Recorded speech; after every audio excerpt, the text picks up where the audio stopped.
Coming to you live from downtown Detroit, this is Benzinga's Pre-Market Prep with your host, Joel Elconin. This is a volatile puppy here, isn't it? And Dennis Dick. I'm bidding a penny. I will buy the stock for a penny. With everything you need to start your trading day.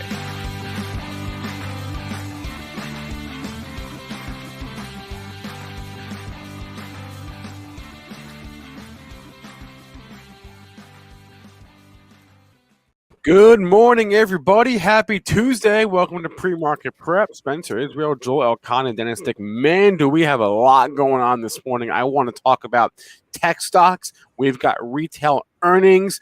We've got to talk about Cathie Wood versus Michael Burry if we have time. Maybe we'll talk Warren Buffett as well. We got Joel Kulina from Wedbush Securities joining us at 8:35 today. So we got a lot going on in the next hour. Do me a favor before we get started, smash that like button. And as a reminder, we are like 5 days away now from the Pre-Market Prep Saturday extravaganza. Link is in the description of this video.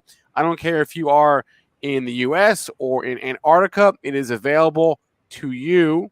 So check it out. Again, a link in description, Saturday, 9 to noon a.m. Eastern time. Joel, good morning. We got a lot to get to, so let's get right into it. How are we doing this morning?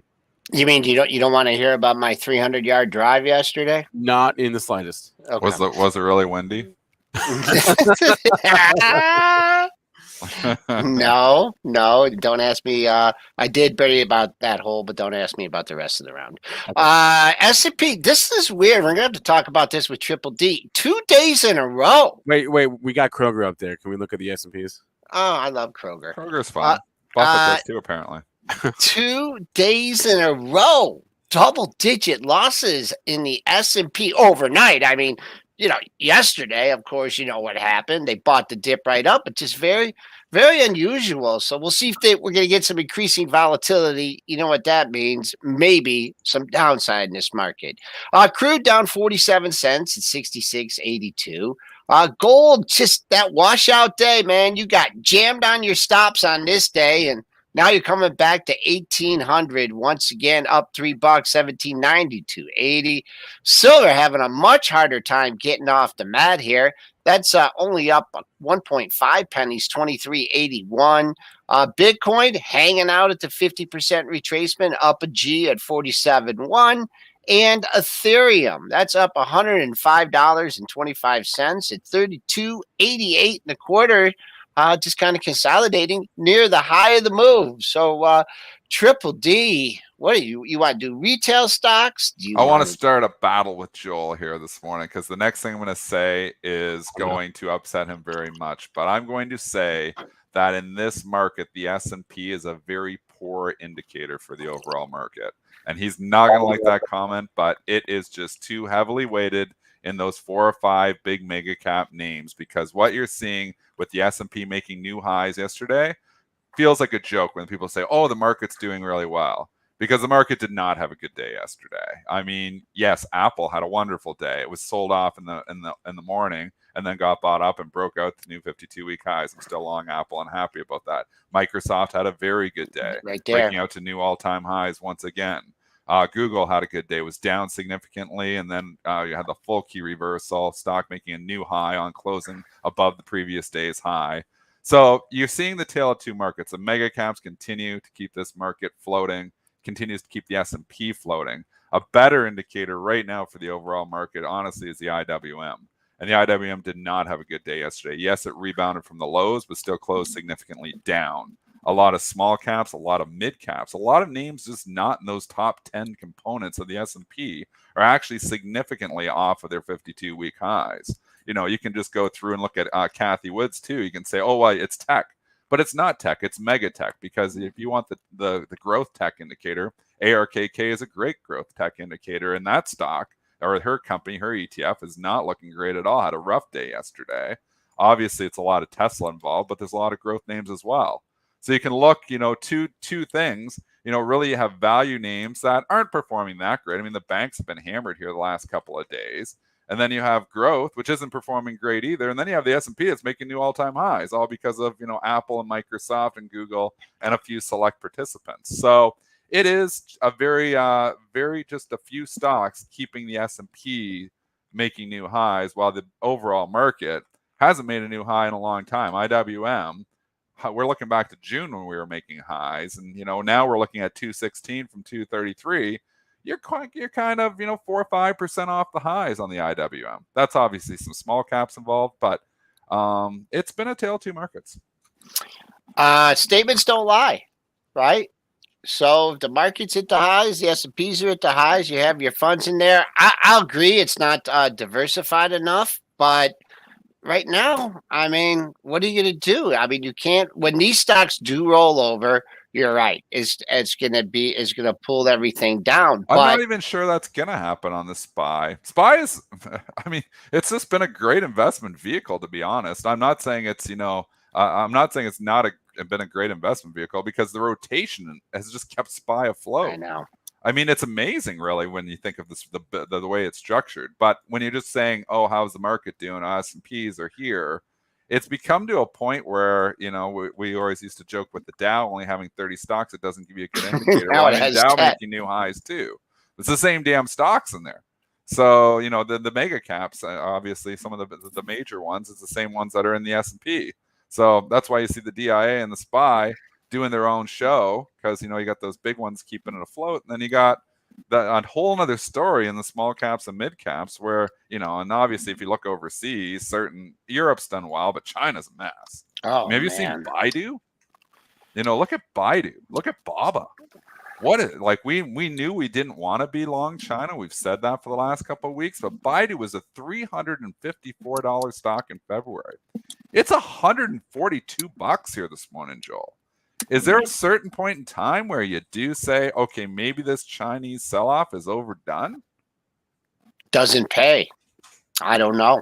It doesn't pay. This, I mean, they don't really seem to care too much. So why should we? I mean, the news that's coming out is constantly negative. I mean, this is an area for Baidu between 100 and 150. It grinded through there the second half of last year. So won't be whooshing down through there, but just like they give you bad news, bad news, bad news, and then maybe one day of okay news, and then it's bad news, bad news, bad news. And where our markets are closed, they could just, it's already priced in. There's nothing you can do unless you trade, the after hours or have overseas accounts. So, no, there's nothing. A new low of the move here, and now at old supports can be new resistance. You're at I the was March looking at lows. yeah. 2020. You're at the COVID lows in Alibaba.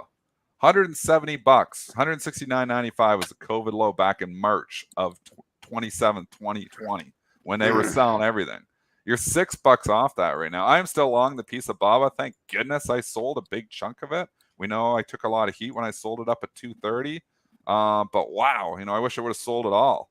$176 here now. I don't even know what to say on China. I mean, if they figure out all this political, obviously people just don't want to invest in China for the political risk. But some of these stocks are really getting to a point of being cheap. JD's always seems like best of breed, but it's off too. I mean, $64 from a high of 108. A lot of these stocks have basically been cut in half. It's been an ugly market, and then you look overall, and yeah, there's, FXI is not significantly as bad, but FXI high, $54 down to $39 here. We've talked long-term looking at the FXI. It's gone nowhere for a decade. Nowhere for a decade.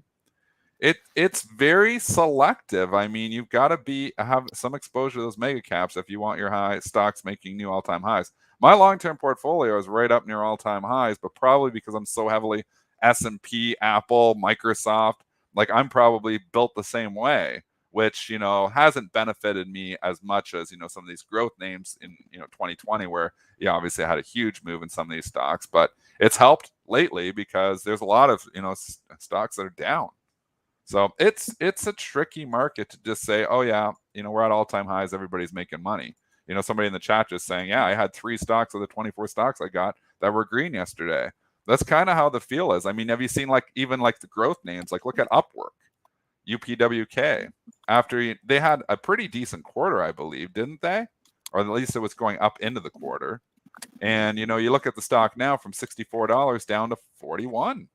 I mean, there is a lot of stocks that have been absolutely hammered in the last month.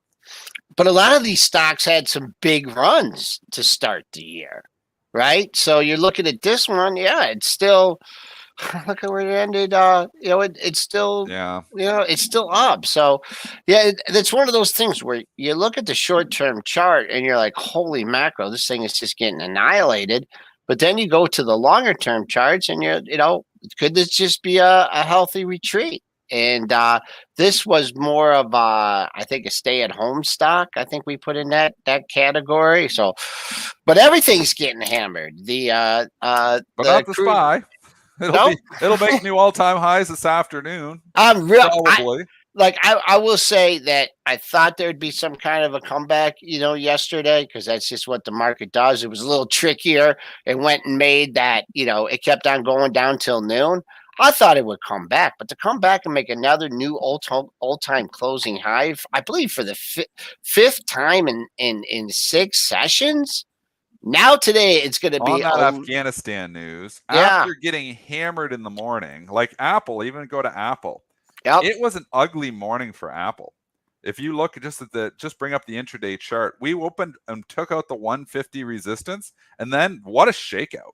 It went straight down $4 basically, straight down $4 in about 40 minutes. That's a pretty good. Like if you're a day trader and you were playing that breakout, they shook you out. Probably shook you out. And then boom, all afternoon, just straight up V recovery for yesterday in Apple, and makes a new all-time high once again. But it's I guess if you're just throwing caution in the wind and you don't sell losers, I guess maybe that works out in a stock like Apple. But if you're doing any type of risk management, it's been a tricky market. You get stopped out on a lot of stuff. Kind of what this kind of did the old Microsoft thing. Remember that one day Microsoft blasted through 290, went to 291.28. Yeah. On this day, and then week close the following day, it traded $5 lower and just reset. So those sellers reemerge at those levels, and just because there's big size at 150, that doesn't mean there's not more size at 150 and a half, 151, 151 and a quarter. So let's see if it can pull what Microsoft did after sneaking over that big number. As far as buying the dip in Apple yesterday, I didn't see if it really coincided with any daily lows. And also, I know we don't have a lot of the evil shorts out there in the market. Actually, I got $2 through Friday's low, but anybody that takes something off those numbers, off the 150 or the 150 and a half on a shorter term trade, you get $3 in it. What are you going to do? If you're looking for more, you're probably going to end up running over and getting stopped out on the upside. So a couple different factors working. Today is the second time. I don't think you're going to see a repeat of yesterday today. Just because you pulled a lot of people in, that did buy the dip yesterday. You don't think we're going to make new highs this afternoon? I don't think. I don't think we should, but I never. It's hard to bet against this market. Yeah, just the way. 2 days in a row, and then a third day in a row. 2 days in a row. It's on. How far do we have to go back to when we had 2 big down opens in a row? March of April 2020. I know there were some volatile times, but volatility's picking up. All right. So it's been low for a long time. Usually when volatility picks up, it means, some rocky roads ahead. But man, it's 2 days, 2 days of down opens. It's hard to, go get all in a tizzy about it. Let's go to Tesla, because Tesla did have a rough day yesterday. We talked about it on the show. We said it was critical that it held the 700 level, and if it didn't, I'd be stopping myself out at 697. I guess they should have turned around and went short at 697. I didn't have a position on it, but I guess it never looked back. If you were shorting that 697, it went straight down another $13. So you would have had a nice, trade there. And I think there's room to 650 now, because we talked about that support being critical. It took it out. It closed below it. It's down another $10. That support's long gone. Obviously, from a technical basis, we talked about the 650 to 700. It moved quickly up there through 2 days. What moves up quickly can move down quickly. There's not going to be much in there. So I think if I was short Tesla, my target would be 650. I have no position on it. You're kind of in the middle of nowhere if you're starting it now, because Tough. you're Yeah. you're right in the middle of nowhere. The trade would have been shorting it through the 697. You'd already be up 24 points in it, and you'd be looking for the next 23 points potentially. That even I don't know if it's going to see it today, but I think 650 is on the radar. You are through the low, bounced off the low. Just Mr. Market helped it out, ended up down 30 points. I'd say 76.40 yesterday's low might be taking some heat if they fill the gap on that one. But sure, if you get anywhere near that close of 86.16, boy, there would be major offers. On the downside, you are through the low from yesterday. The next daily low, wow, is 669. So two areas underneath 669, your July 30th low, and then the area that Dennis talked about, July 29th, 648.80. Those are two levels on the downside. But isn't this like the news? Isn't it kind of just regurgitated news? Problems with their self-driving. Spencer, didn't you talk about that yesterday? That this news comes around there was accidents, right? Someone died. I mean, Yeah, there I don't actually know though if there's ever been a full scale investigation? government investigation. The timing is just interesting because it's on it's on the cusp of their AI event, which it's all related, right? AI self-driving. It's sort of one begets the other, but I don't know if there's ever been like a full scale, because the investigation is going back like 7 or 8 years, and it's sort of all encompassing all these different crashes over the years. So I don't know if that's ever happened, but I mean, if you remember, there was a time a couple years ago, it seems like, where you would see these headlines will come out, maybe more recently even than a couple years ago. A headline will come out, a Tesla was involved in an accident, and the stock would trade down on that, and then it would come back like a day or two later. I mean, that was a thing that happened a lot. We haven't had it for a while, but it used to happen. So, yeah, it's not like a new thing here. So I'm not really sure. I'm not really sure. Can we talk about, speaking of Tesla and speaking of breadth and growth and all that, can we talk about Cathie versus Michael Burry? Yeah, I think it's a natural segue over from Tesla to Cathie. Okay. Michael Burry revealed a rather large, a not insignificant, we'll call it, short position on the ARKK ETF. He bought 235,500 puts on the ARKK. That in itself is, whatever. It's a bearish bet. Fine. And then Cathie responded this morning in a tweet thread, which is up on the screen. Oh, nice. So here we go, and she's talking a lot about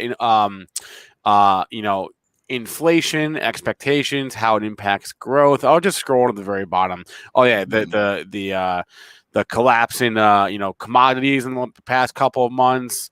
I'll just scroll to the very bottom. Here we go. To his credit, Michael Burry made a great call based on fundamentals and recognized the calamity brewing in the housing/mortgage market.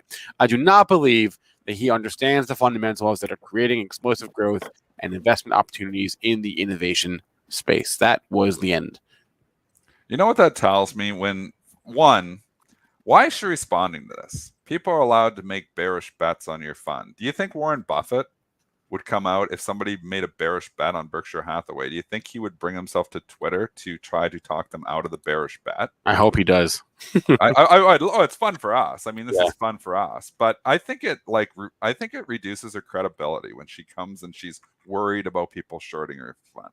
Don't worry about people shorting your fund. You do what you need to do, and the shorts will get punished for it. It's like when somebody comes out, and shorts a stock, and the company CEO has to come out and address it.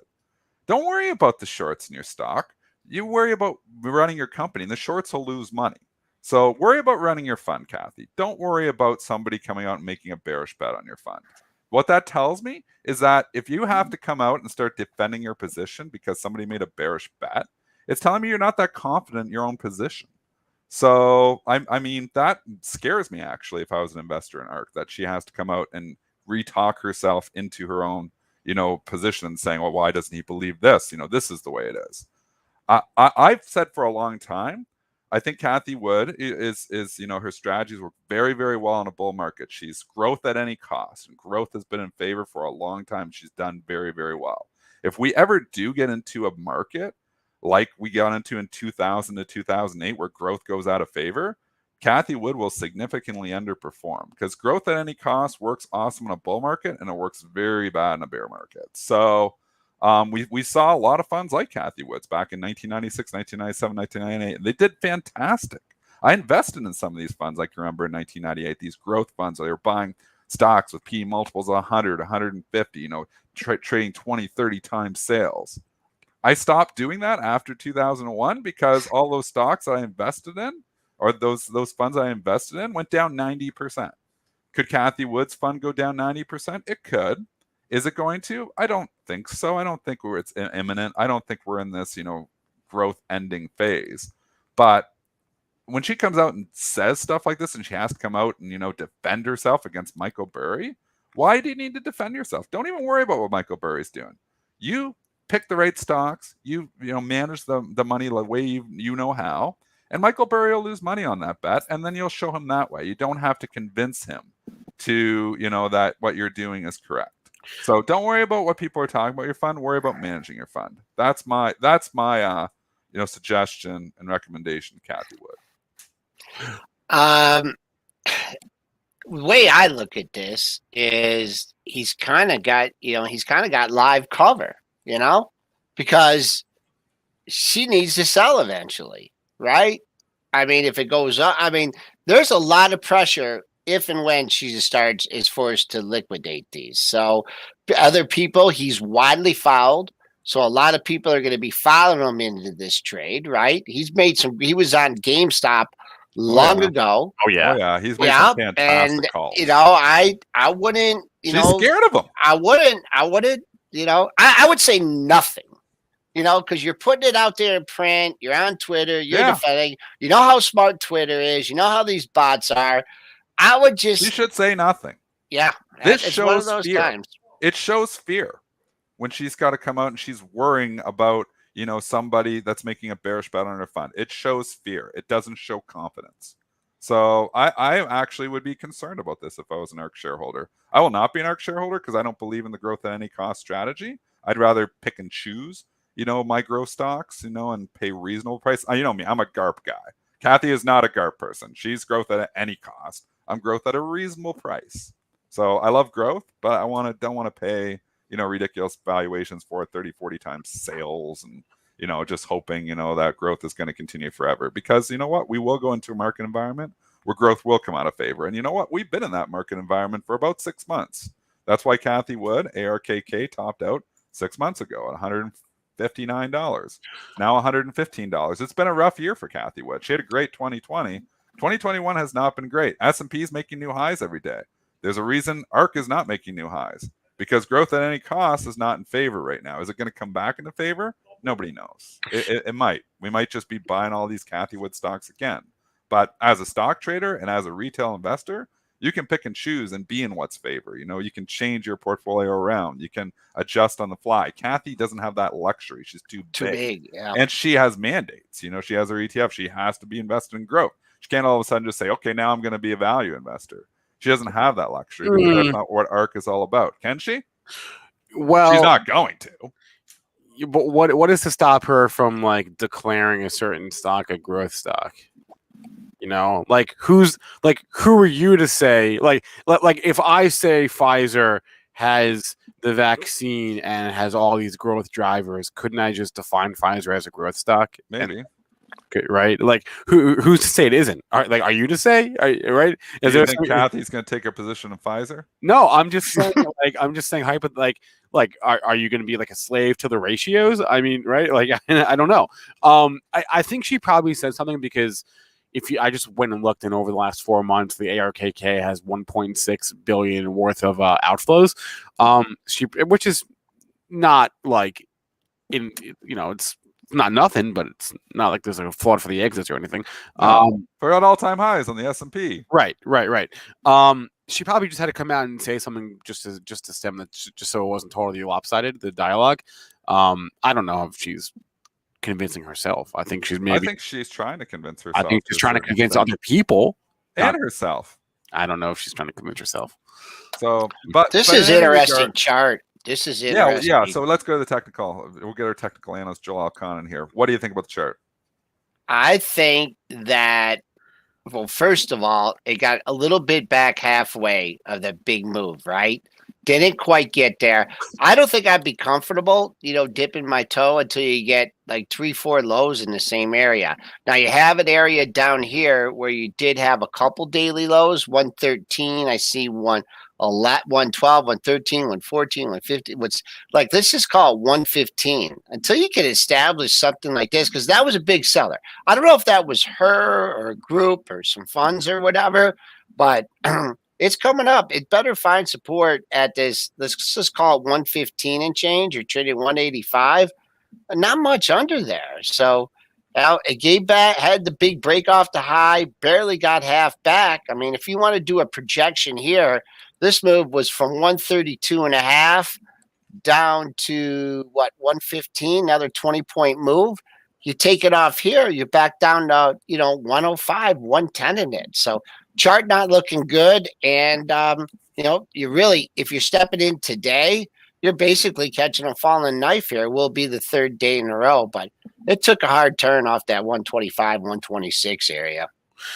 All right, needs growth to come back in the favor for ARK. Big time. It's a bet on growth. But she's going to be selling. She's going to be selling these things on the next, on the next rep.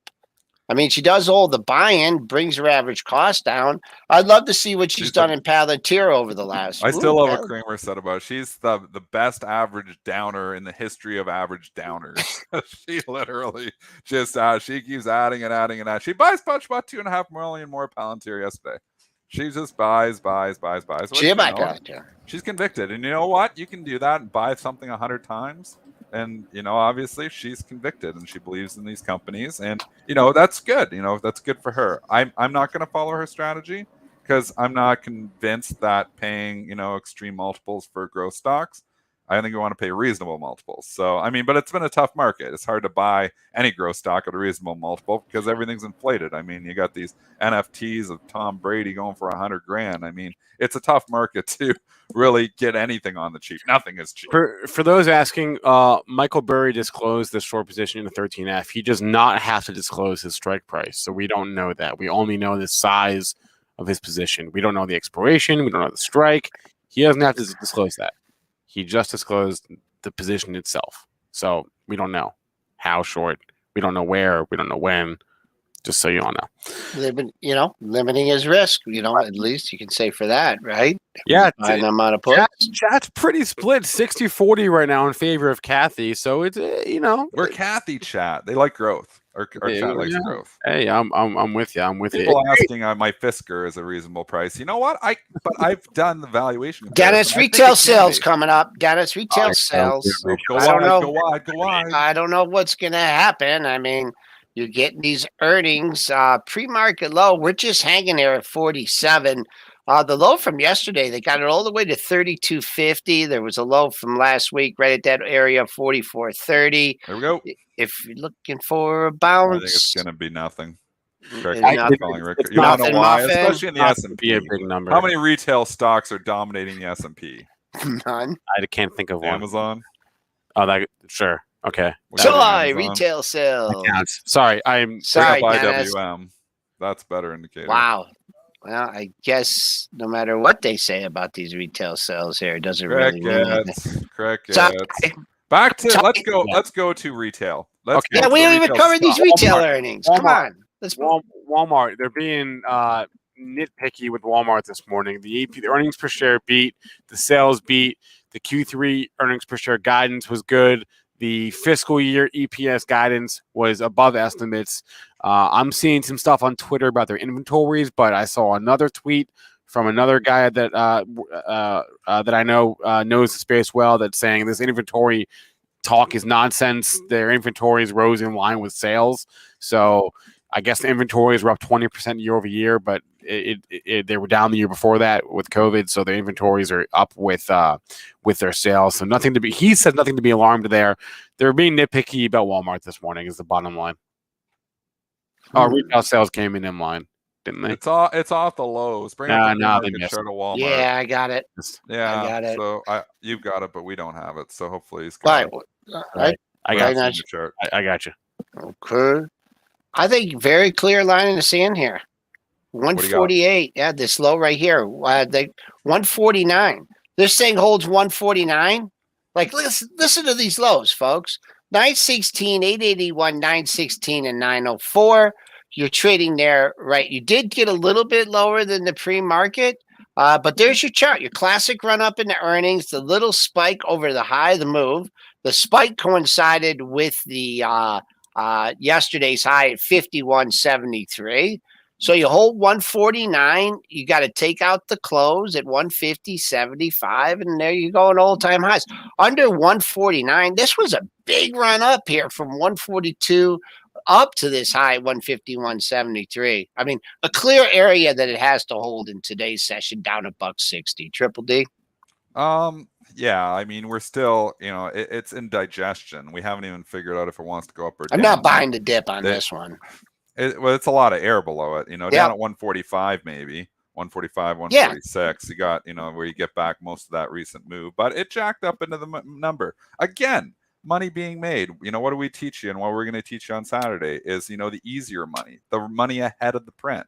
Look what it did for 5 days in a row, straight up into the print. I mean, 146 to 151. We mean straight up into the earnings report. And we keep seeing stuff like that where, that's where I'm at. I'm not in the business of predicting, whether and maybe, at the odd time I try to do it, but trying to predict an earnings report and trying to predict. You never know how they're going to. What about guidance? Guidance, yeah, all of that.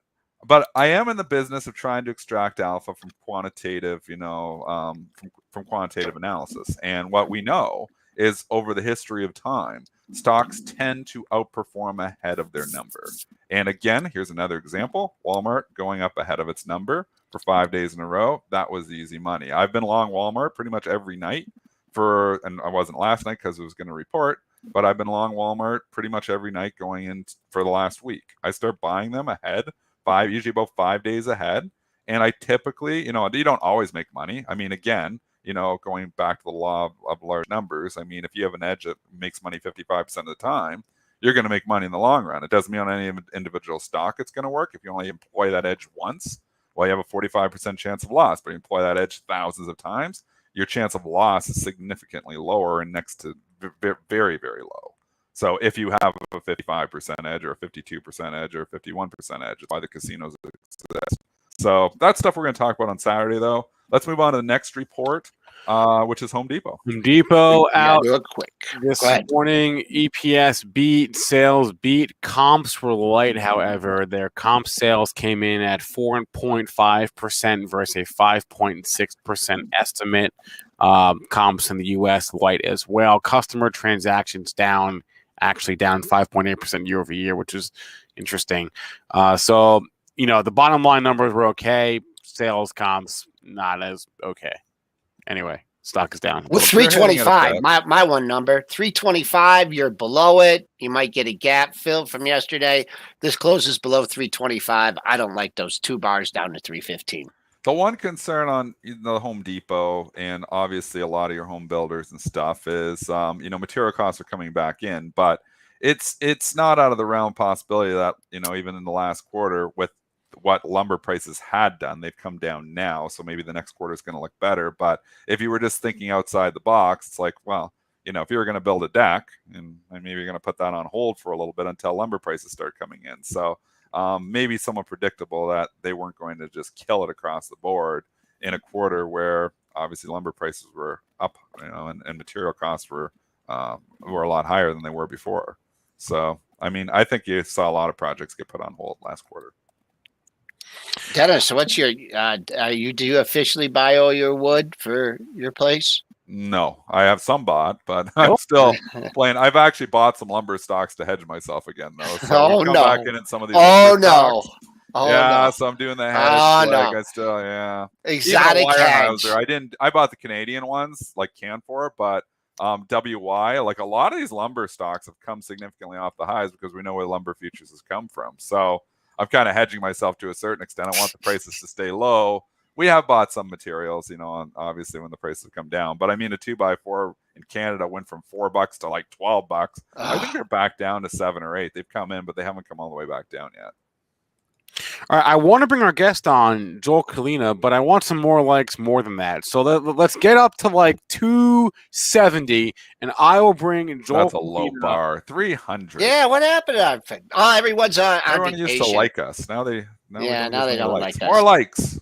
Likes 256. Once we do that, my likes aren't refreshing, so I can't. 274. There you go. Okay, fine. Joel Kulina, head of technology and media trading at Wedbush Securities. Joel, good morning. Morning, guys. How you doing? Doing well. How about yourself? Yeah, not bad. I got a shortened week here. I'm heading down to the U.S. for the first time in about 17 months tomorrow, so I'm pretty fired up. It's good. Where are you? Where are you?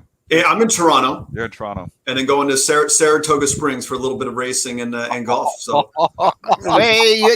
Joel, not only do you have a great name. Yeah, exactly. And you like golf. You heard about my 300 drive yesterday. No one wants to hear about it. But you going to see the Travers? No, that's next weekend. Alabama's on Saturday, but more just love the ponies. So, Oh man! I got the green light from the wife about 13 months ago to put this together. So here we are. Yeah, is Blue Bonnet still around that raceway? I have no idea. Woodbine. Oh yeah. That's out by the airport. That's a nice track. There, surprisingly, but yeah. Yeah, that's a nice track. So Joel, 2 days in a row. Yep. Pretty big red on the screen. Yesterday, the market does what it always does. It just battles back, made a new all-time high. Now, the second time in a row, the retail sales numbers didn't really change sentiment at all. What are you hearing on the street? Any nervousness yet? Or just all the sellers are on vacation in August? It's funny you guys touched on it earlier. I mean, you look under the hood of tech yesterday, and the breadth was terrible. I think there were 950 companies were closed up, and over 2,300 closed down. And again, it's the same, kind of large cap growth and value names that the bulk of the heavy lifting, whether it's Apple, Microsoft, Amazon, eBay, Hewlett, and Cisco, kind of in the large cap value basket. But under the hood, the technicals remain pretty terrible. Speaking to some guys that follow the quants a little bit more closely to me, you look at the tech, we continue to feels like just back and forth chop at the high end of the range. And it feels like buyers are higher and sellers are lower, and no one's willing to make a bet. And again, yesterday was a prime example of why I think conviction out there to put on trades just coming when you wake up is minimized at the moment, because again, we gap lower early, and then boom, just a steady grind to close almost flat for the NASDAQ yesterday. It's a little bit of a joke, but we know that there's decreasing appetite towards the gap tech names, growth at any price, as you mentioned. And again, Roblox, another pandemic winner, from 2020. Last night is seeing easing tailwinds from COVID, and to me, that's been the number one takeaway of June quarter EPS season. It's just these pandemic winners. There's just no incremental buyers for a lot of these stocks at the moment. And that's just my next question kind of goes along those lines. I mean, you're talking to the money flow out there, the biggest players in the markets, the ones that make the chart patterns that we talk about. And to me, the way the market feels is like, well, market's going up, but we'll let some go here. We'll let some Apple go at 150. We'll let some Microsoft go at 2. Just squaring the positions. But on these dips right now, I mean, are you seeing? To me, I would be feeling more institutional sell orders above. Come and take me out. And it's kind of like the book, the deck on the floor. When I used to hold the deck on the floor, it just used to get overweighted to one side, right? Yeah. And it'd be sell orders and buy stops, and it would go through them. And the buy orders and the sell stops would get really thin. And then eventually it would clear out the top of the deck, turn, and then fall, and then you create a whole new bottom of the debt. That's kind of what it feels. Am I talking in too simplistic terms, or is that maybe the way the markets are shaping up right now? No, I mean, I think keeping it simple is what's been working over the past kind of 12 plus months, right? Like we know that, we saw the pull forward in tech demand and the shift to the cloud was just phenomenal in 2020. And I think you're right. Just try to keep it simple with what you're looking at. I think, another reason why you're seeing dips bought in the large cap, either whether it's growth or value, is just obviously, another morning waking up and getting kneecapped on negative headlines out of Beijing. So the U.S., big boys continue to benefit from that rotation as well. But I think you guys look at, you always discuss technical analysis. You're looking at charts. I know you mentioned on, Aunt Cathie earlier in your show. And again, I think the market's telling us where you want to be invested right now. And I think keeping it simple makes the most sense until the tape tells you something different. I don't think you want to be a hero and start, trying to buy, Zoom on the dips or buy Teladocs of the world, Tesla chart. I mean, Tesla's been making lower highs since it peaked back in January as well. So I think you still want to avoid these hyper growth pockets of technology and just, again, try to keep it simple and find names a little bit more attractive from a valuation point of view. And I think that's where the semis become a lot more interesting. And again, not every semi is going to have the same story. So I think you do have to be a lot more selective in what you like there. But I think in tech right now, guys are just gravitating towards large cap growth. You're not going to wake up and be down 500 basis points. And similar in the semis, be more opportunistic on the pullbacks in names like the semi caps, where we aren't seeing a slowdown in investments towards secular trends. Companies and countries around the world are not slowing down spending on AI, 5G, data center build out. So these are kind of trends you're looking for. Stay invested where you think things aren't going to get, kind of whacked the hardest on a headline or two. Wait, that leads into what I was going to ask you next, Joel. So you said, you have to, I don't know the exact word you said, but you have to be specific when looking at the semiconductors, right? You can't just paint the whole thing with one brush. So, like, what interests you? What doesn't interest you right now? Yeah, I mean, unfortunately, I've been one of many. You just go with the charts. What's up? You go. What's down is not. I mean, is it that simple? To some degree. I mean, I think you look at price action coming out of this earnings season is very telling. Like I know Alphabet's been a massive outperformer in 21, but you pull back Google, Alphabet over the past on a multi-year basis, it's lagged a lot of these larger cap peers. So a name like that, I still love. And I think you want to be buying any and all pullbacks in this one. Obviously they're seeing, ad recovery, accelerate beyond market expectations. YouTube momentum is just phenomenal. They put up 70% growth last quarter. So in large cap, that's kind of what I really love. And pulling down, looking at the semi space, you have Applied Materials reports later this week. And again, I mean, the semi caps have gotten hit over the past kind of 6 or 7 sessions because a lot of the noise coming out of the memory sector.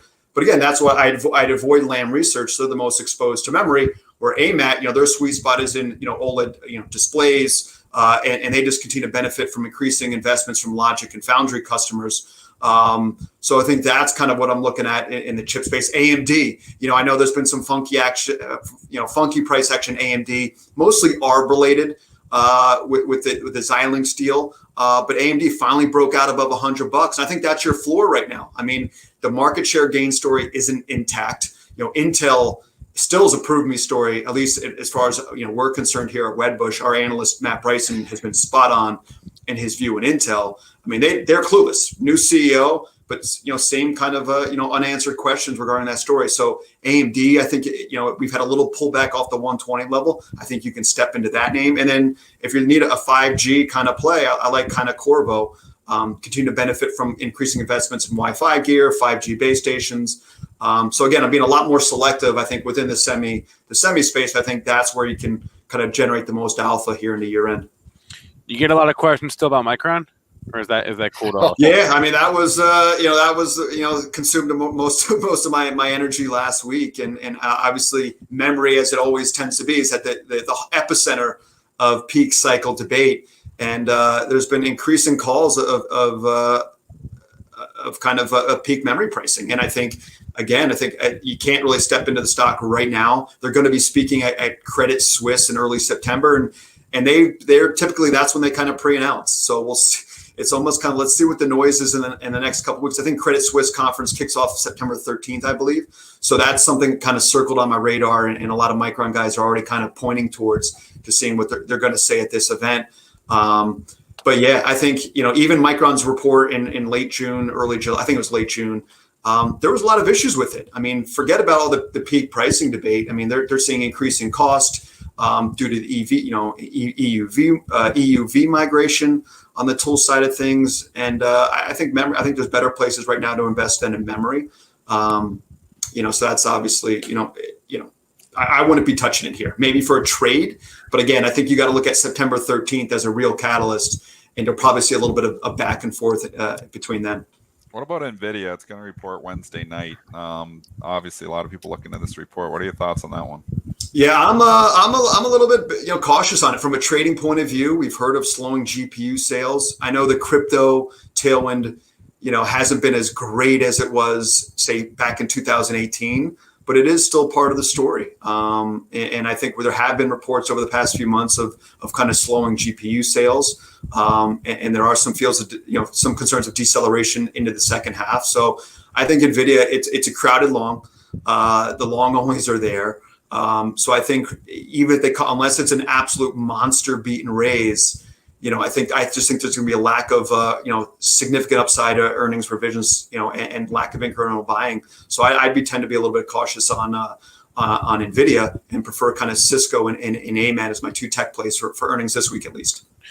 Joel, aside from maybe like some large cap and alphabets, can you think of a pandemic winner that doesn't look terrible right now? There haven't been many. I can tell you that. I mean, I'm scratching my head. I know that I think there was one last week, and I can't come up with it right now. But yeah, I mean, anywhere from Netflix, Roku, Etsy, Amazon, Pinterest, even going down to UPS, Unilever, Clorox. I mentioned Roblox last night.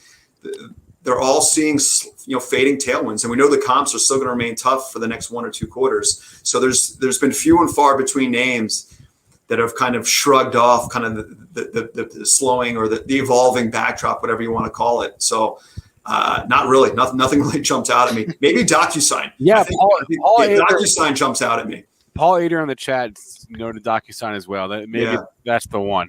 yeah, exactly. And we clearly DocuSign's not going away, but you look at Zoom, stock hit $600, nearly halved. It's now made a fail. It failed twice at 400. That's kind of rolling back over. Not a good looking chart. And obviously the education sector. Let's hope. Let's hope that schools aren't in lockdown. I don't foresee that happening. That virtual learning is going to come back. So I still think there's some major headwinds for the Zoom story in the second half. And give the company credit. They've tried to kind of spin off growth initiatives, but they're really just not bearing fruit quite yet. Joel Kulina is the head of technology and media trading at Wedbush Securities. Always great to have you on. Joel, you will have to come back and regale us with stories from the track, or really regale Joel with stories from the track, and we can find out how you did. Well, I can't.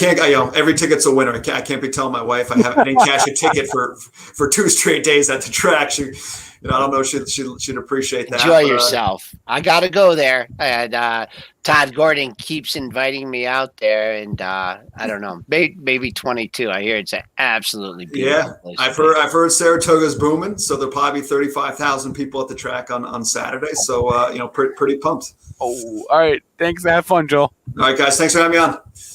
35,000 people. Oh my gosh, that's a lot of people. Okay. Oh man. 8:49. We got about 10 minutes. We'll do some ticker time. And then at 9, there was a question in the chat about how to find some earnings in Benzinga Pro. So at 9, I'll just run through some of that with y'all, and then I'll bring Money Mitch on and we'll hang out until the open, or at least till 9:25 or so. So let's do some ticker time. Is there anything we missed from our list today? We did Walmart, we did Home Depot. We didn't really do Roblox. Joel kind of mentioned it. It is trading down. They had earnings last night. They weren't great.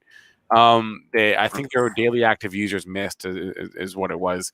But I don't think the stock would have risen on a beat anyway, right? It's Roblox. It's massively out of favor. So, there's that. I like this company.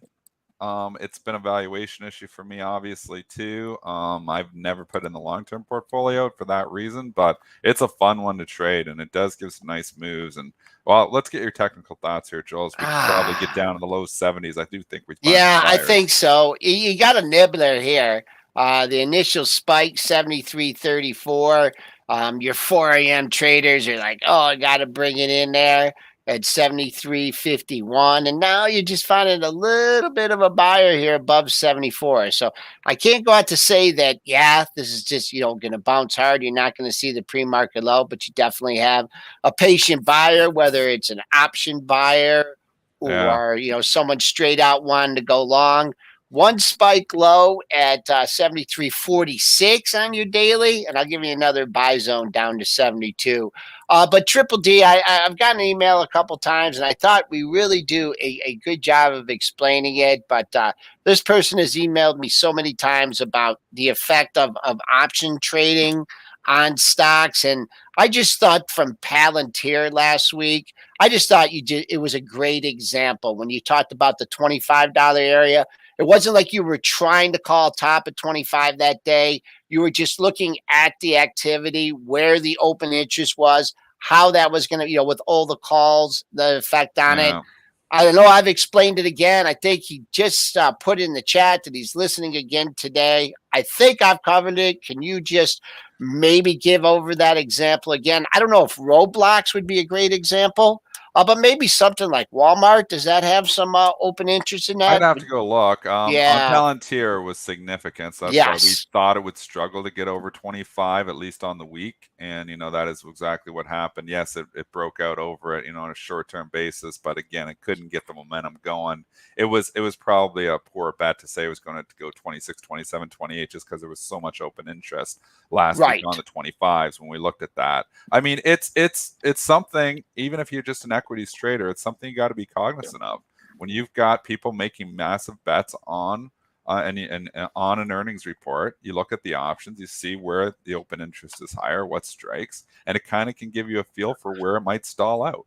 And when you've got a whole bunch of people making bets on Palantir 25, its likelihood of getting over 25 is less because those people become natural sellers as the stock gets over that, whether they're selling their options or whether the market maker is, locking it in any regard. When you have a huge open interest, those people become natural sellers above 25.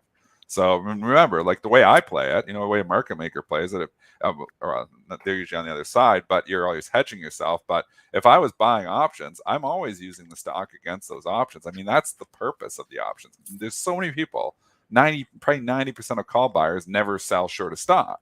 But, you don't have to sell just the calls. You can sell the stock short against your calls and lock it in. So if you're long the 25 calls, you can short the stock at 26 and you just locked in $1. People would say, well, why would I do that? Because I can get $1.10 for my thing. Well, you know what? If it comes back into 24, which it did last week, your 26 down to 24 is now worth $2. So you can play it around those two. Like I love playing the oscillation. When I used to trade options a lot, I'd play it around the oscillation of where the open interest is.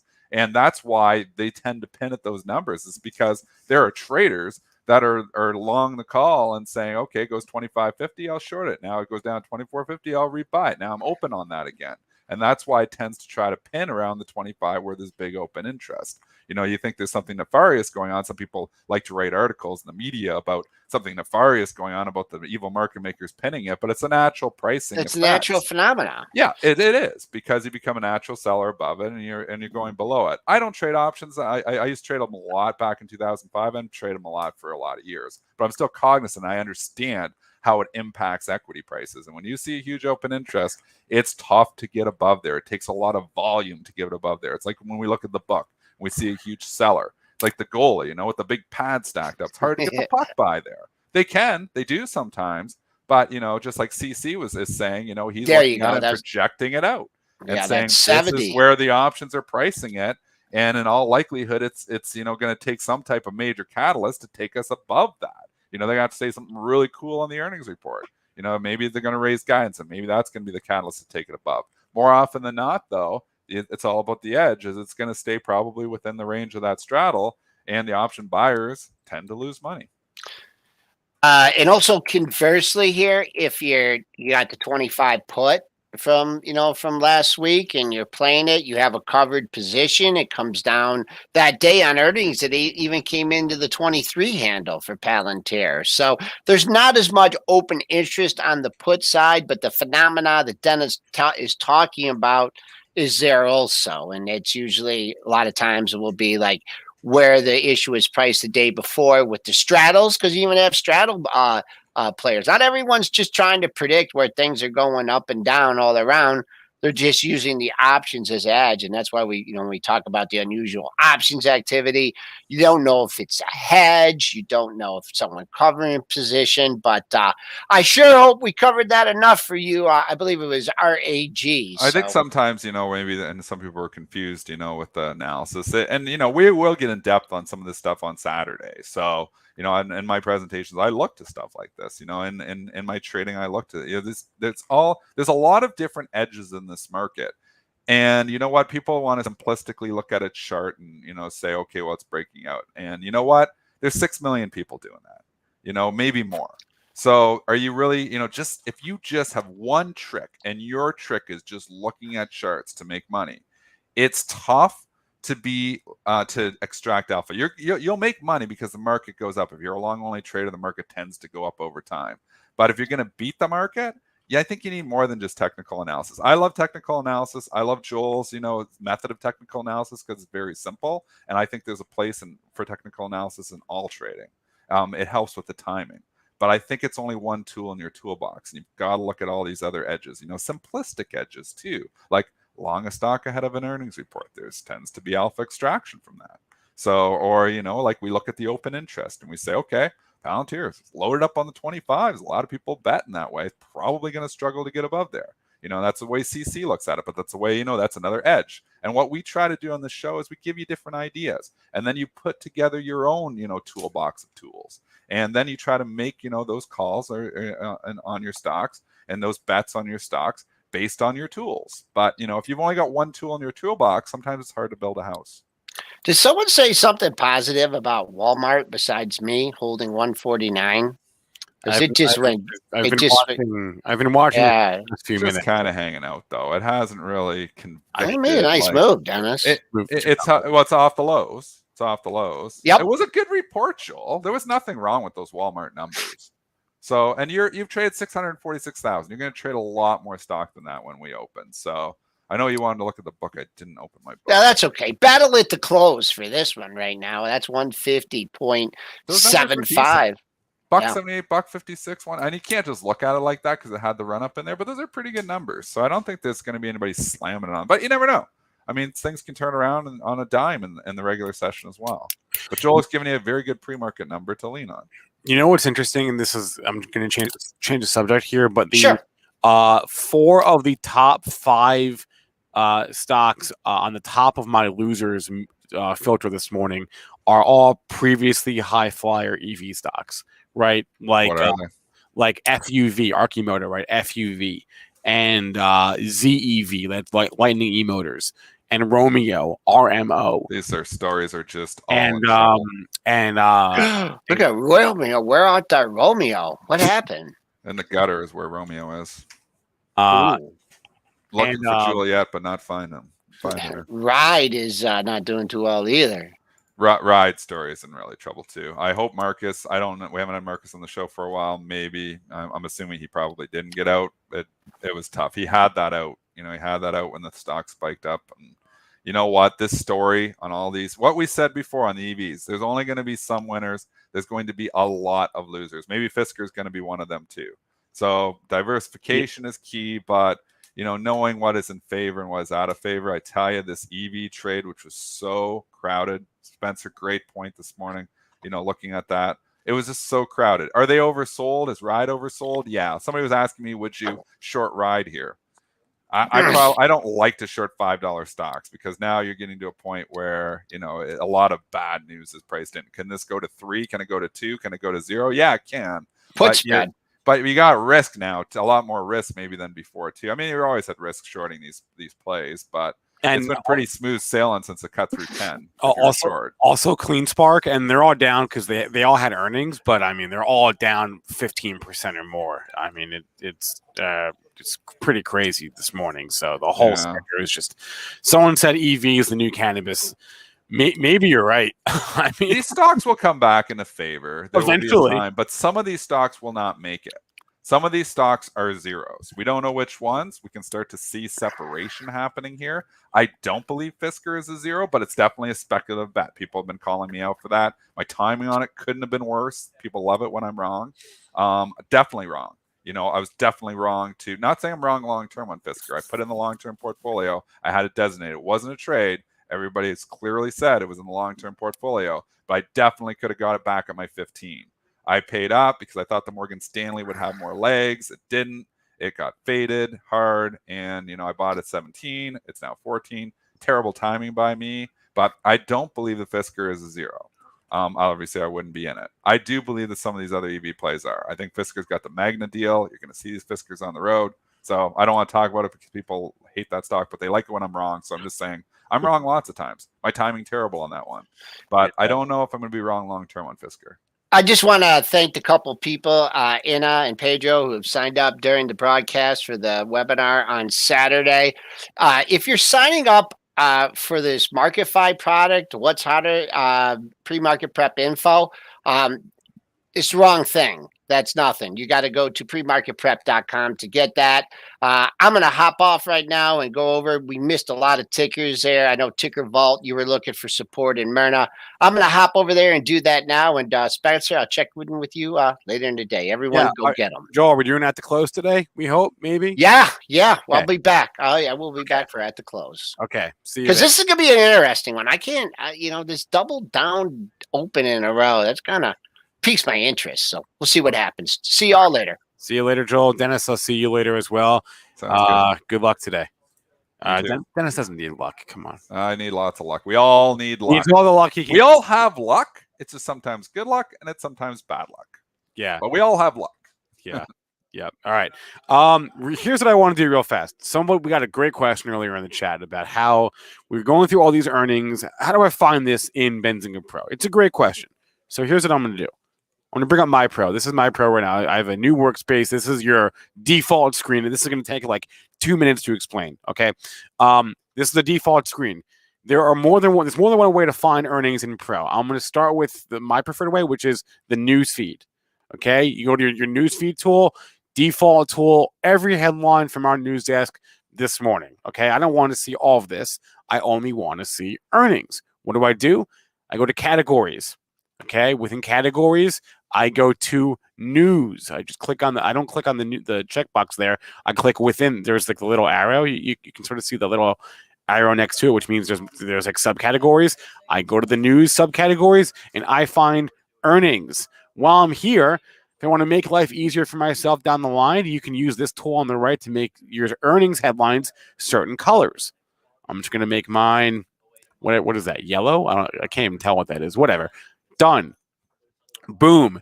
Every earnings headline from our news desk this morning. You can see that the bigger ones, Walmart and Home Depot, are highlighted red by default.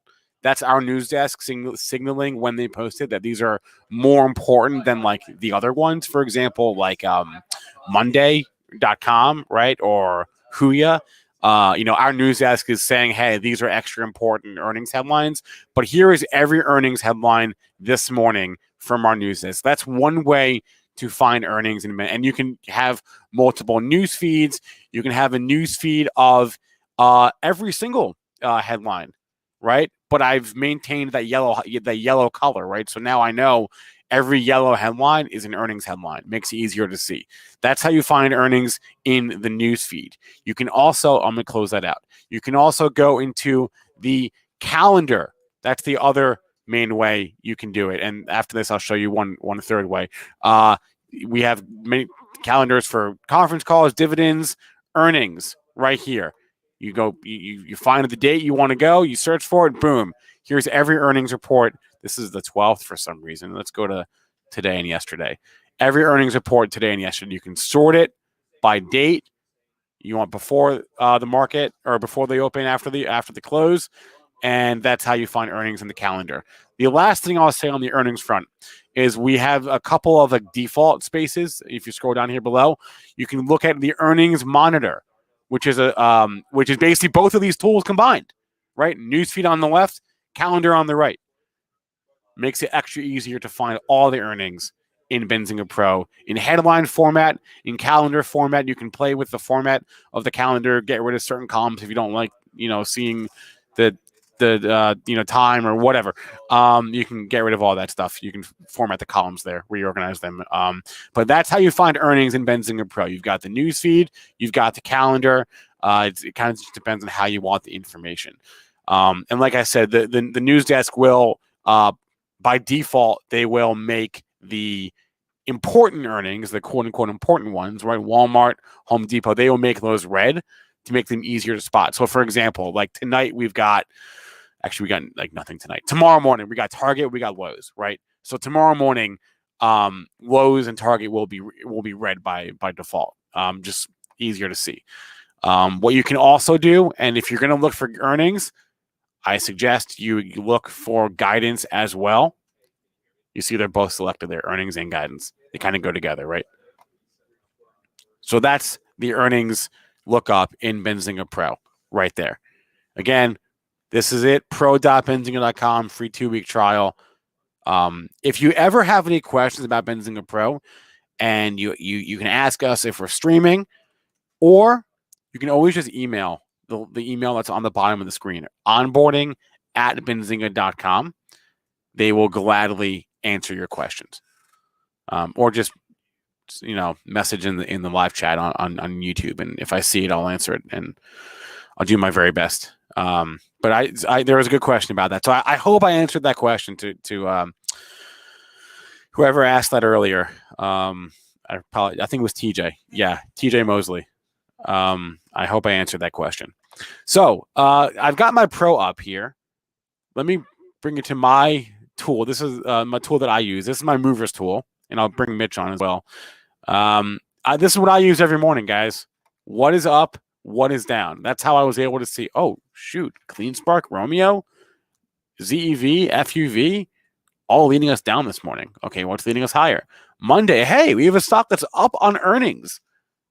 Must have been good, right? MNDY, software as a service, recent IPO. This is their first report as a public company, isn't it? Pretty sure it is. Earnings per share, they beat the estimate. Sales, they beat the estimate. You can see it right there. Guidance, beat the estimate for Q3. And for the fiscal year, look, they also beat the estimate. All right.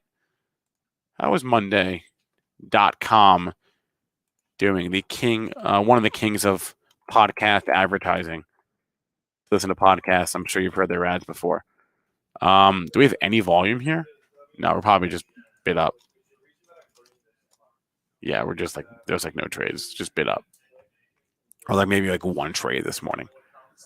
Again, recent IPO, right? Pretty sure it's their first report. Yeah, first report as a public company. Wow. That's a nice looking chart for an IPO. Huh. Okay. Looking good on Monday. How's it? Asana and Monday are the same business, same thing. Same kind of business. Asana looks the same. Wow. Okay. Interesting. Thank you, TJ. Appreciate that. Yeah. If you guys want, I can start doing quick 5-minute Pro tips. I've been using Pro since 2015. Mitch, good morning, sir. Did someone say pro tips? Pro tips. That's what I said. All right. Well, I'll give my hotkeys that I always give out. If you're ever using these charts and you don't want to be clicking things on the left to take time, you can use the Alt button to use a lot of hotkeys on the chart. You got Alt H will give you a horizontal line. You got Alt T will give you the trend line. I like to use those. Those are my kind of common ones. You got to be out of the overview into the chart one. Yeah. There you go. But I like it. I mean, hey, once you start able to use it, you don't have to go to the left and kind of click things, make it fast, just all out. I usually do simple technicals, just trend line, support. I need to know what those levels are, and then we can move forward. Yeah, look at that. Hotkeys for the win. Nice, Mitch. What else are you watching this morning? All right, let's go ahead and take a look here. I know some people were thinking that DraftKings would probably come down on that news. I don't think the headline is that big. It's pretty much saying that their NFT platform is not available in Canada. It's only for US-based customers right now. So if you were trying to get their NFTs and you're in Canada, now you know why you can't. It's only for America. That's it. Hey, I was watching PSTH. Is anyone still in PSTH with me? I'm just curious because Ackman's being sued by Robert Jackson, who's a former SEC commissioner. This is just with regards to how he's basically arguing that PSTH is not a SPAC. He's arguing it shouldn't be regulated as a SPAC. So I don't know the implications for the actual price of Pershing Square Tontine based off this headline. I would imagine if Robert Jackson were to win this case and Ackman were to lose, it would just change how it would set a precedent. It would probably be more significant for SPACs as a whole than it would be for PSTH. That's just my initial take based on the headline. It may be like, they have to file different paperwork and be subject to different regulations but you did see PSTH trade down like that green, that lower green wick today. That was the headline coming out that they were being sued. This is probably more of like industry-wide concern than it is a concern for PSTH as a whole. I'm just curious. Steve Hutchinson is in with me. Great. We're waiting for them to find someone. What are we doing, Steve? What are we doing? I don't know. This is why you diversify, right? This is I thought SoFi was. No, this is the biggest bag that I'm holding. Maybe this and SoFi are the two biggest bags that I'm holding. Still have it? I do still have it. Why'd you keep it? I don't know. There you go. You got your answer. I don't know, but this is why you diversify. This is why I ain't sweating it, because it's like 1% of my portfolio. Not even that. So, it is what it is. But I'm just curious if anyone is still in this with me, because this is a bag. Anyway, bag. So that was a headline this morning. PSTH traded down on that. Dolphin. Speaking of NFTs, Mitch, Dolphin Entertainment is trading higher. They had earnings last night. I didn't even realize that this company had like any earnings to report. But they do. They had income. They had a revenue last quarter of $8 million. They're rolling in it. DLPN, and they're profitable last quarter. They have revenue coming in the doors, and they're profitable. Holy cow. I did not know that was possible. Dolphin shares up 11% this morning, up to $10.66 on the earnings headline. Look at that, guys. NFTs. That's going to be a fun one to watch. I think $10, is really good support underneath it. So I'm going to look for a little fake out towards the open. Maybe it comes down towards 10.25. You can see that on the 15-minute chart that there's some support right there. Let it come down, try that, and then come back up roaring with some good volume. We did get good volume going into the close yesterday, 4, 5, 6 p.m. There was some good volume. So let that volume come back in, and we'll see if it can break through 11. Corey D says, cue the offering. Oh, you're so cynical, Corey. It's too early. Cynical. It's too early, bro. You gotta wait till you gotta get your pop first. Corey, if you're right, I'll give you some free swag. But I think you're not. But if you are, I will give you some free swag for that call. It's probably a little early to Mitch's point, but it would be amazing if they did that. Speaking of offerings, buybacks, etc., Overstock announced a buyback this morning, $100 million. OSTK was your number one pandemic winner for the first 3 or 4 months of the pandemic, and it's just been sort of range bound since then. Anyway, I'll tell you what's trading in a range right now. It's been stuck in a range for about 6 days. VSCO. I'm going to try to see if it breaks out or breaks down today. We've been looking at a lot of retail stocks. It's a Victoria's Secret. So the question is, does it break on the downside to 70, or does we get a breakout through 75? Honestly, I don't know which way this one's heading, but I'm going to go more off of reaction from the hourly chart, see what we get on this stock. It has made a run up from about 57. It made about a 31% move up there towards a high of 75.43. Let's see if we can get back up there towards 75 today, or if it breaks the 70s. Okay, Corey, if Dolphin doesn't offer this week, I'll buy you donuts. How about that? It's sort of a lose-lose for you. Oh, sorry, it's a win-win for you because you get him some D-nut. You either get free donuts or you're I don't know if you're long at all, but or anyway, hey, whatever. Can I get we got a few stocks getting dropped in here. Okay, let's go quick. Let's roll it. Clover Health. Oh man, we haven't talked about this for a hot second. Have they earnings? Have they had earnings? Yeah, they had earnings, right? Yeah, they had good earnings, Spencer. We went over it on Spacs Attacks. It's good earnings, but bad technicals. Like the question was asked, right? Does the fundamentals meet the technicals now? I do not think so. So I think the technicals are still looking on the downside. Fundamentals are starting to point to the upside. So with this being said, and I've been saying this on Spacs Attack, look for that monthly candle, and you need a strong monthly candle to even start looking at this one, at least for me. What was that their first report? Yes. The big thing is remember this one had a big short report on it that knocked it down. Yeah. Then we had a big spike, short squeeze. Now we're back right down to those levels. Yeah. If you want to go off of those weekly, monthly levels right down here and kind of hold towards a weekly or monthly low, I kind of understand that approach. You're trying to buy the dip here, but definitely it's not looking good technically wise that it can go up towards a spike of, let's say, 28 and all the way right back down to 8. Okay, there's a few more tickers and then a couple other headlines I want to get to. Oh, man. Can we look at here? Sure. This is a old Mitch favorite. HEAR, Turtle Beach. Remember when it broke 14? Are you still on this one? No. We called this one out really early when it broke from 14 to 35.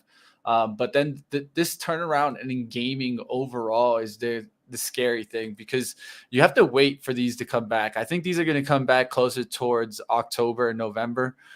So right now you're kind of getting these dips towards support.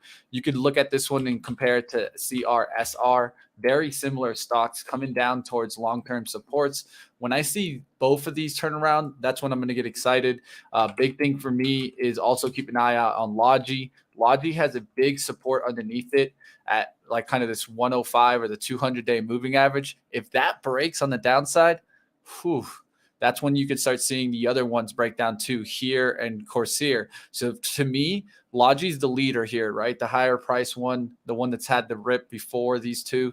Let's see this one come back up, clear that gap that it has. You see a gap down there from about 120 to about, let's say, 111s. Let's see us clear that gap up, push back up, and then I'll be excited about those names. Real fast, I want to go to our news desk for a second here. We did have an exclusive this morning on PHU. Exclusive? I actually watched it. We need to get some kind of a like a video for that exclusive, whatever. PHUN, they announced a collaboration with Cox Communications. This was out at 7:30 this morning.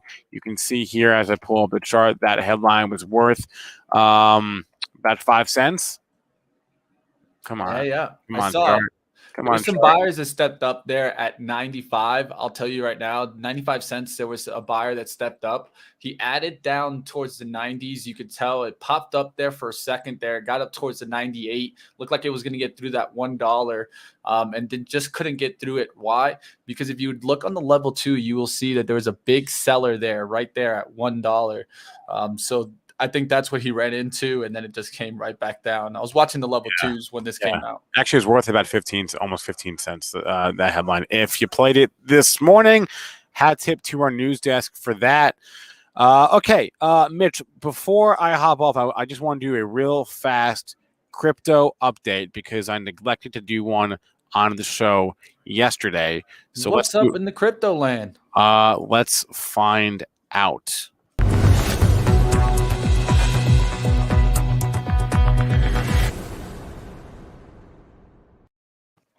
We are decidedly mixed this morning. A little bit more red. Here, let's do a quick refresh on the page, but a little bit more red than green on the screen. Bitcoin, Ethereum, Cardano, Doge, all down a little bit. That's going to be your headline of the day for the moment. If you look at the individual charts, like nothing here. Let me share my entire screen here so I can go to different charts. Nothing really jumps out to me this morning, if I'm being honest with you. Here's my Bitcoin chart. It's just sort of hanging out, right? We haven't really been made a big move for a couple of days. This is a daily chart here of Bitcoin. So it's been quiet. Like we had that big green candle on the 13th, right?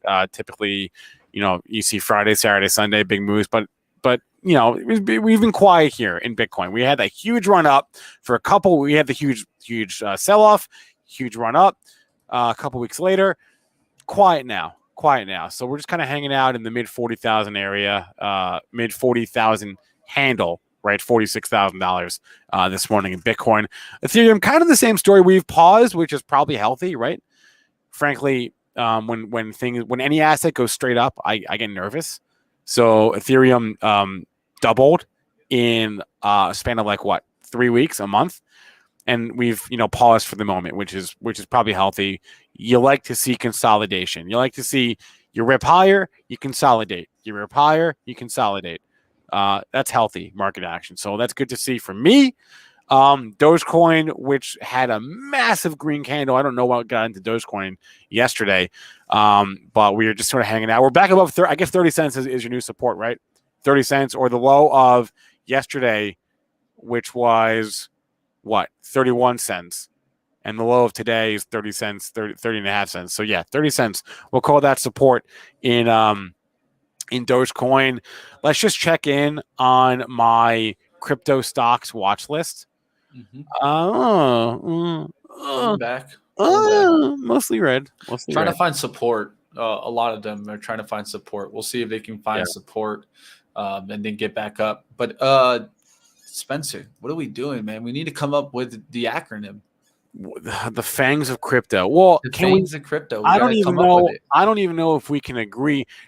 Is the fangs of crypto just by market cap? Is it just like the 4 or 5 biggest? Because it's always changing, right? Well, I mean, this is the fun part, right? I mean, I think it's an interesting approach. If you had, let's say, a basket like that. Well, so 5 or 6. The whole point about the FANG stocks in the first place was that they were so far ahead of their peers. So in this case, you got Bitcoin and Ethereum, which are obviously 1-2 by a mile. But once you get past Ethereum, it's kind of like it's a close horse race. Binance Coin, Tether, Cardano, XRP still hanging around, Dogecoin. USD coin. They're all relatively close in terms of market cap. So I'm not quite sure how you. If it's always going to be changing, I'm not sure how. Do you include all of them or none of them? I would say none of them. You only look at Bitcoin and ETH as sort of like those are your big two, and everyone knows it. And there's a huge drop off there. So what do we call that?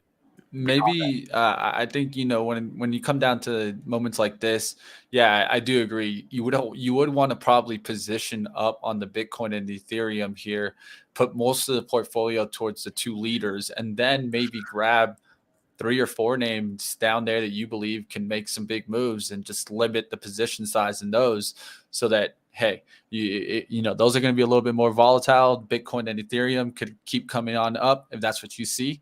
And so it's not a bad approach. I mean, think about it. Even a couple months ago, you could have been making some really good gains if you would have had that approach. That's true. Okay, the Benzinga crypto updates brought to you by Voyager. Get $50 in free Bitcoin when you use the code ZING on Voyager. Deposit at least $100 and make your first trade. With over 60 assets to choose from and annual yield earnings of up to 12%, Voyager is your launch pad into the world of crypto.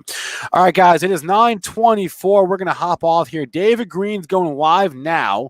He'll be live till 11 o'clock. We got SPACs Tack following that. The Power Hour, Get Technical, Crypto Show. No biotech buzz today.